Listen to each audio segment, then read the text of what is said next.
तर मित्रांनो, चौधरी कोचिंगच्या यूट्यूब चॅनलवर तुमचं सगळ्यांचं मनपूर्वक स्वागत करतो. मित्रांनो, सायन्स अँड टेक्नॉलॉजी पार्ट 1 म्हणजे सायन्स 1 चा पेपर मी तुमच्याकरता घेऊन आलेलो आहे आणि विशेष म्हणजे 2025 चा अतिशय इम्पॉर्टंट असा पेपर आहे मित्रांनो.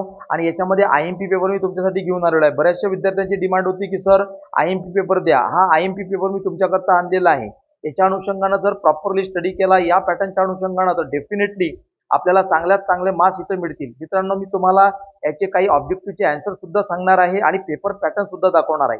यानंतर अधिक एक विशेष महत्त्वाची गोष्ट की हा पेपर पूर्ण तुम्ही बघितल्यानंतर मी या पेपरच्या नंतर तुम्हाला आन्सर म्हणजे मॉडेल आन्सर सुद्धा याची टाकणार आहे.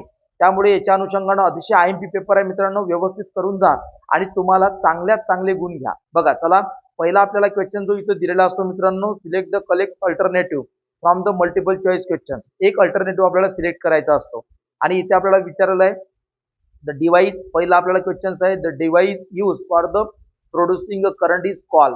त्याला काय म्हणतात? त्याला म्हणतात मित्रांनो, इथं त्याला म्हटलं गेलेलं आहे, आता ऑप्शन आपल्या समोर दिलेले आहे आणि त्याला म्हटलं गेलेलं आहे अ जनरेटर. ओके, ठीक आहे. पहिल्या याचं ऑप्शनचं उत्तर हे आहे. चला पुढे दुसरं बघूया. एका बोरॉन वाज सबसिक्वेंटली नेम इज. काय एका बोरॉनचं दुसरं नाव काय? स्कॅन्डियम. त्याला काय म्हटलंय? स्कॅन्डियम असं दिल्या गेलेलं आहे. याचं ऑप्शनचं उत्तर आहे. चला पुढे बघूया. The escape velocity of the body from the earth surface is. काय आहे व्हेलॉसिटी? इथं दिलेली आहे बघा. परफेक्ट आन्सर आहे बी 2gm/r. ठीक आहे. त्याच्यानंतर पुढे बघूया. पुढचं क्वेश्चन बघूया. The process of the separation of light into the component colours where the passing through the medium is the called. ठीक आहे. आपल्याला इथं विचारलंय, इथं काय म्हणतात? रिफ्रॅक्शन म्हणत नाही, इथं म्हणत डिस्पिरेशन्स. हे त्याचं उत्तर आहे मित्रांनो. बघा, थोडंसं मी खाली कट ऑफ करून देतो म्हणजे तुम्हाला अधिक चांगलं व्यवस्थित दिसेल. ठीक आहे, हे आन्सर येतं. त्याच्यानंतर पुढचं बघा. पुढचं आपल्याला दिलेलं आहे dash prevent the rusting of iron. याला काय नाव आहे? याला दिलेलं आहे रस्टिंग ऑफ आयरॉन, झिंक. हे याचं आन्सर आहे.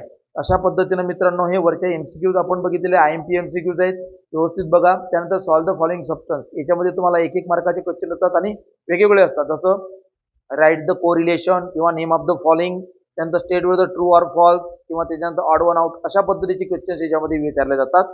पहिला आपल्याला दिलेला आहे एस पुपील आणि त्याच्यामध्ये इथं उत्तर आपल्याला लिहायचं आहे. ते उत्तर इथं आपल्याला द्यायचं आहे. ते येतं मित्रांनो आय लेन्स.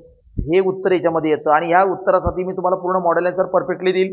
व्यवस्थितरित्या हा क्वेश्चन पेपर बघून घ्या. कशा पद्धतीने इथे क्वेश्चन आलेला आहे. नेम ऑफ द फॉलोइंग आलेला आहे, the true or the false आलेला आहे, त्यानंतर ऑड वन आउट आलेला आहे. व्यवस्थितरित्या करा. त्यानंतर बघा, अतिशय इम्पॉर्टंट आहे match the column. Match the column मध्ये मिथेन आपल्याला विचारलेलं आहे आणि याच्यातलं एक उत्तर आपल्याला याच्यात लिहायचं आहे. आणि बायोगॅस हे त्याचं आन्सर आहे मित्रांनो.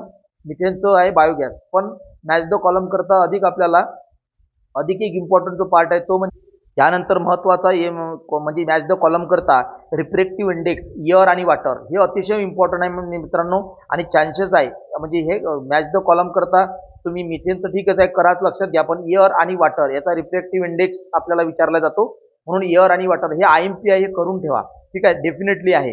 त्यानंतर बघा, राईट द सायंटिफिक रिझन आपल्याला विचारलेले आहे आणि सायंटिफिक रिझन मध्ये 3 क्वेश्चन दिलेले आहेत आणि 3 क्वेश्चन्स त्याच्यामध्ये विचारले जातात आपल्याला आणि 3 पैकी आपल्याला 2 लिहायचे असतात. 4 गुण असतात आणि 2-2 गुणांसाठी म्हणजे 2-2 मार्कांसाठी आहे. आणि इथं काय दिलेले आहे तिन्ही क्वेश्चन व्यवस्थितरित्या बघून घ्या. तुम्हाला इथं दिलेली आहे मी. त्याच्यानंतर क्वेश्चन नंबर बी. हा कशातला बी आहे मित्रांनो? हा क्वेश्चन नंबर 2 मधला बी आहे.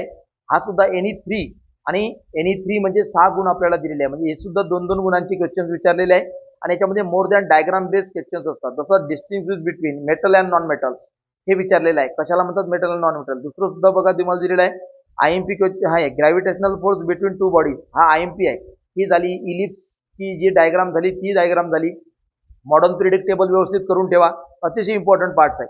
बघा, याच्यामध्ये तुम्हाला जी क्वेश्चन विचारले ते क्वेश्चन दिलेले आहेत. त्यानंतर अधिक इम्पॉर्टंट पार्ट म्हणजे Fleming left hand rule, left hand right hand rule अतिशय इम्पॉर्टंट आहे. त्यानंतर generator, DC AC generator, DC generator, हे एक इलेक्ट्रिक मोटर वगैरे हे जे काही क्वेश्चन्स आहेत हे अतिशय इम्पॉर्टंट आहेत मित्रांनो. इथं तुम्हाला एक calculate the amount the hit required convert 5 kg वगैरे दिलेला आहे. म्हणजे हिट या लेसन मधला सुद्धा एक तुम्हाला इथं जो दिलेला आहे हा न्यूमेरिकल दिलेला आहे तो व्यवस्थितरित्या करून घ्या. आणि म्हणजे मी तुम्हाला एक गोष्ट इथं सांगितली बघा की NE3 म्हणजे 2-2 मार्कासाठी विचारलेले क्वेश्चन असतात आणि डायग्राम बेस्ड क्वेश्चन असतात. त्यानंतर इथं solve the following substance NE5 5 म्हणजे 5×3 15 गुण दिलेले टोटल आणि 5 प्रश्न सोडवायचे आहेत. प्रत्येक एका क्वेश्चनला 3 मार्क्स इथं दिल्या गेलेल्या आहेत मित्रांनो. आणि हे सुद्धा बरेचसे डायग्राम बेस किंवा ऍक्टिव्हिटी बेस क्वेश्चन असतात. What is the electric power कशाला म्हणतात आणि state the formula of electric power hence obtain ITC SI unit वगैरे असं लिहायचं असतं. थोडंसं इलेक्ट्रिक पॉवर ते करून ठेवा. इलेक्ट्रिक मोटर मी तुम्हाला सांगितलंच आहे. त्यानंतर इथे बघा तुम्हाला write the IUPAC name of the following structure of formula दिलेले आहेत आणि हे याच्यामध्ये तुम्हाला इथं दिलेले अशा पद्धतीने सुद्धा क्वेश्चन येतात. आणि हा एक क्वेश्चन कंपल्सरी असतो पॅसेज संदर्भात. पॅसेज किंवा डायग्रामवर आधारलेला असा क्वेश्चन असतो आणि शक्यतोवर हा पॅसेज बेसच क्वेश्चन विचारला जातो. Fill in the blank, complete the following paragraph. काहीच नाही, इथले वर्ड्स तुम्हाला याच्यामध्ये भरायचे आहेत. त्यानुसार व्यवस्थित इथे वर्ड जर तुम्ही भरले तर याच्यामध्ये पूर्णपैकी पूर्ण गुण आपल्याला मिळतात मित्रांनो. एक्सप्लेन द टर्म, इथं एक्सप्लेन करायचे आहे, हे तुम्हाला दिलेले आहेत कोणते कोणते करायचे. त्यानंतर explain the role of the internal changes state of the substance. व्यवस्थित क्वेश्चन पेपर बघून घ्या.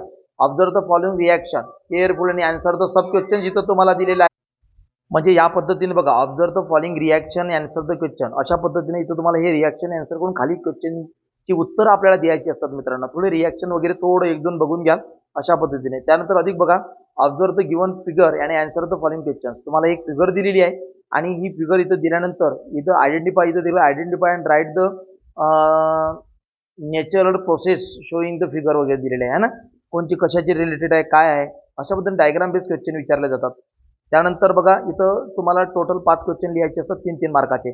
Solve the following sub questions any one, म्हणजे फक्त तुम्हाला एक क्वेश्चन सोडवायचा आहे 5 याच्यामधला आणि 5 मार्कांसाठी एक आहे.